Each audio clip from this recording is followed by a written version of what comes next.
નમસ્કાર. રાજકોટમાં ચૂંટણી માહોલ વચ્ચે રાજકીય તણાવ.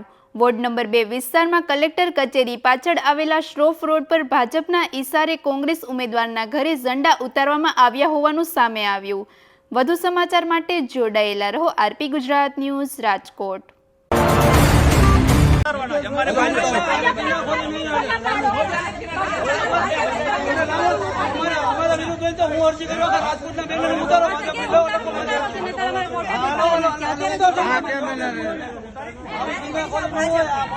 વોર્ડ નંબર 2 માં આવો તમને યોગ્ય જગ્યાએ બધા ભાજપના ઉપર દર્શિતાના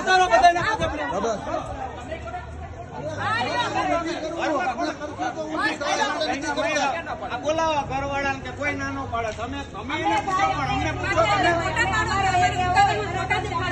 લાવો છે સીધું જ બોલી દર્શિતાબેનને નથી લાગુ પડતી. વાંધો નહીં હાલો. આજે અત્યારે તમે જોઈ લ્યો છો કે આજ કોર્પોરેશનના અધિકારીઓ જ્યારે ભાજપના ઈશારે અને ભાજપના ખીચામાંથી નીકળીને અત્યારે નીકળ્યા છે.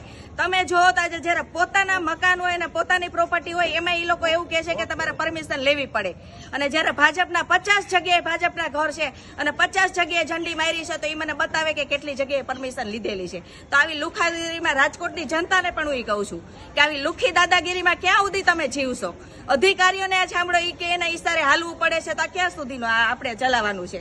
તો હું પણ રાજકોટની જનતાને એમ કહું છું કે હવે તમે જાગૃત કરી દેવાનો હોય, આ ગુંડાગીરી બધી કાઢવાની જ છે. બરાબર છે. હા, ઈને સ્થાનિક ઉમેદવારને છે એટલે તમે આ કિનાખોરી નો રાખો. અમારી રિક્વેસ્ટ છે અને તમને તમારે કમ્પ્લેન આવજો તો હું આખા રાજકોટની હું તમને કમ્પ્લેન કરું. તમે કામગીરી કરશો એની ખાતરી લઈશ પછી. બિલકુલ લ્યો. હવે આપણે ભાજપને માર્યા હા તો આપણે અરજી કરો, હાલો આખા રાજકોટની કરો.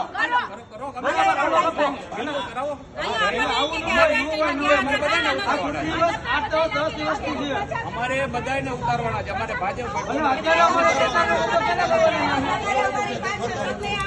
તમને બધાને અમાર કોંગ્રેસ વાળાની પાછળ પેલી વસ્તુ તમારે આ કામગીરી કરવાની છે. તમારે આ કામગીરી કરવાની છે. બધે હોય લેટવું કરવાની છે. બધાને મારેલા કોઈને વિરોધ નથી. સરકારી ઓલા થાંભલા હવે છાંભલા નહીં તમારે કાઢવાય ને એમાં ના પેલા તમે કઈ ગાડી મરાવી હાલો અમે તમે કયો પરમિશન માટે અમને પૂછો, અમને બોલાવજો કે આ પરમિશન નથી આપી તો અમે ખુદ કાઢી લેશું. અમને પૂછ્યા વગર મહેરબાની ભાજપ નહીં કરવાનું ખોટી રીતના નો આવતા. હું અમને ભાજપે હરકી કોંગ્રેસ આપણે ઉતારો બધાને વિડિયા.